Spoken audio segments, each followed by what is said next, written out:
नमस्कार दोस्तों, आज मैं इस शहर की भागदौड़ से दूर अपने उसी गांव की मिट्टी में वापस आया हूं, जहां मेरा बचपन बीता था। ये वही रास्ता है जहां से कभी हम भारी बस्ता टांग कर नंगे पांव स्कूल जाते थे। ये देखो हमारा स्कूल। आज ये दीवारें शायद थोड़ी जर्जर हो गई हैं, लेकिन यहाँ की यादें आज भी ताजा हैं। याद है वो सुबह का प्रार्थना, इतनी शक्ति हमें देना दाता। ये हमारे स्कूल की प्रार्थना थी।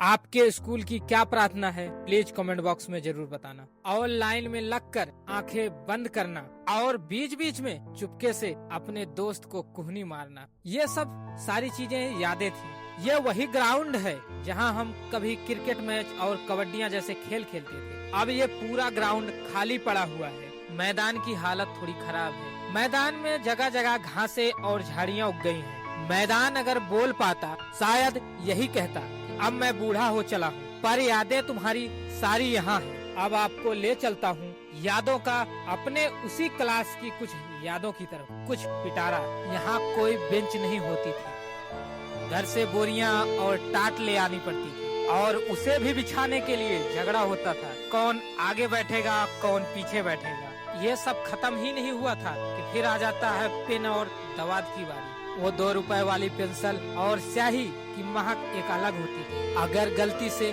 कपड़े पे स्याही गिर गई तो माँ की डांट और डंडे की मार, ये मत पूछना भाई कहाँ कहाँ पड़ी है। ये सब सारी चीजें यादें थी। आधी छुट्टी होना, सबसे ज्यादा इंतजार होता था उसी पिलर के घंटे की आवाज की। जैसे ही टन टन की आवाज आती, हम सब भागने लगते थे उस नलके की तरफ। किसी के टिफिन में अचार पराठा होता तो कोई गुड़ रोटी लेके बैठा होता।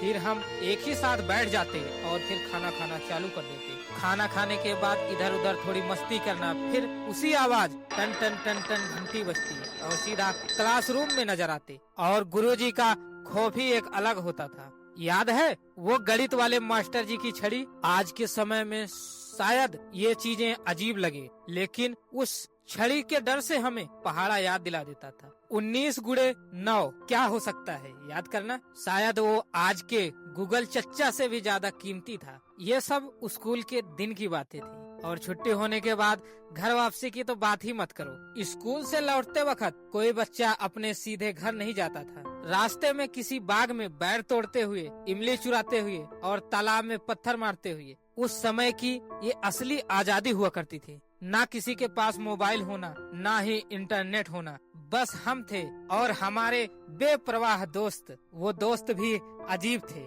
आज हम बड़े हो गए हैं, बड़े शहर आ गए हैं, लेकिन वो सुकून उसी मिट्टी में छूट गया। अगर आप भी ऐसा बचपन जिया है तो कमेंट बॉक्स में जरूर बताएं। आपके स्कूल की सबसे प्यारी और खूबसूरत यादें क्या है। अगर आपको कोई अपना दोस्त याद आ गया हो, प्लीज कॉल कर लेना। वीडियो देखने के लिए बहुत बहुत धन्यवाद दोस्तों।